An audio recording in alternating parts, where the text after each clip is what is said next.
Good evening everyone. শতাব্দীর কিচেনে আপনাদের সবাইকে স্বাগত জানাই। আজকের রেসিপি ধনিয়া কাতলা। প্রতিদিন একঘেয়ে ঝাল ঝোল খেতে ভালো না লাগলে এই সুস্বাদু রেসিপিটি অবশ্যই একবার বানিয়ে ফেলতে পারেন। এরকম একটি রেসিপি থাকলে আর কিছুই লাগবে না, এই গ্যারেন্টি আমি দিতে পারি। খুবই সহজভাবে হয়ে যায়। তাহলে চলুন শুরু করা যাক আজকের এই সুস্বাদু রেসিপি। প্রথমে মাছগুলোকে ম্যারিনেট করে নেব। তার জন্য দিয়ে দেব পরিমাণ মতো লবণ, আর দিয়ে দেব খুবই সামান্য হলুদ। মাছগুলোকে ভালোভাবে ম্যারিনেট করে 15 থেকে 20 মিনিট ম্যারিনেশনে রেখে দিতে হবে। মাছগুলো ম্যারিনেট করা হয়ে গেছে। 15 থেকে 20 মিনিট পর ফিরে আসছি। কড়াইতে সর্ষের তেল দিয়ে দিলাম। তেলটা গরম হয়ে আসা পর্যন্ত অপেক্ষা করব। তেলটা গরম হয়ে গেছে, এবার মাছগুলোকে ভেজে নেব।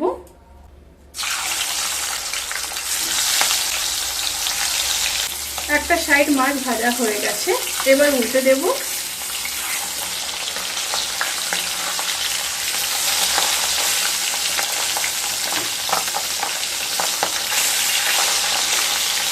মাছগুলো ভাজা হয়ে গেছে, এবার তুলে নেব।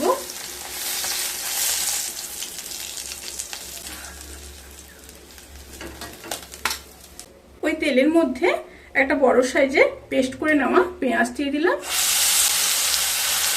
পেঁয়াজটাকে হালকা ভেজে নেব।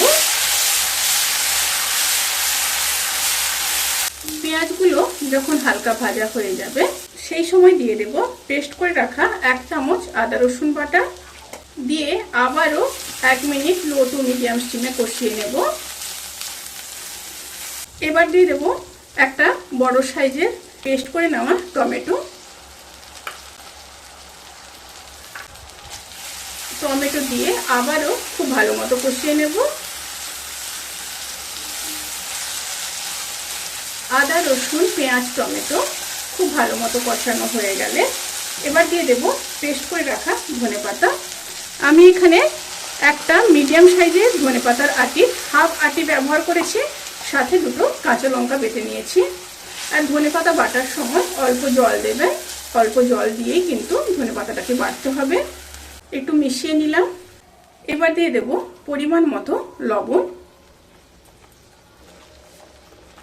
আবারও খুব ভালো মতো কষিয়ে নিয়ে তারপর ফিরে আসছি। খুব ভালো মতো কষানো হয়ে গেছে, এবার সামান্য জল দিয়ে দেব।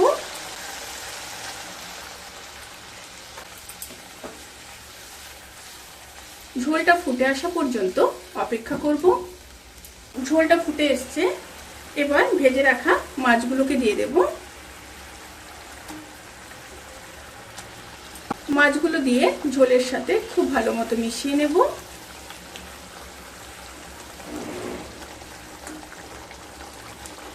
এবার লো স্টিমে 5 মিনিট রান্না করে নেব। রেসিপিটি কিন্তু সার্ভ করার জন্য একদম রেডি। আর একটা বিষয় অবশ্যই মাথায় রাখবেন, এই রেসিপির ক্ষেত্রে হলুদ কিংবা লঙ্কার গুঁড়ো না ব্যবহার করাই ভালো। তাতে করে ধনেপাতার কালারটা কিন্তু নষ্ট হয়ে যাবে। এবার নামানোর আগে উপর থেকে 1 চামচ গরম মশলার গুঁড়ো দিয়ে দিলাম। দিয়ে খুব ভালো মতো মিশিয়ে নেব।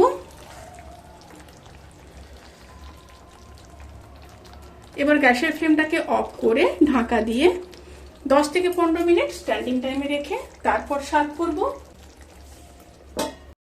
রেসিপিটি কেমন লাগলো প্লিজ কমেন্ট করে জানাতে কিন্তু ভুলবেন না। যদি ভালো লেগে থাকে তাহলে সাবস্ক্রাইব করে পাশে থাকা বেল আইকন প্রেস করে নোটিফিকেশান অল করে রাখবেন। তাতে করে আমি যত রেসিপি দেব সমস্ত লিঙ্ক আপনাদের কাছে পৌঁছে যাবে। আপনারা সবাই ভালো থাকবেন, সুস্থ থাকবেন, সাবধানে থাকবেন। আজকের মতো এই পর্যন্ত। পরের ভিডিওর জন্য অপেক্ষা করুন। টাটা।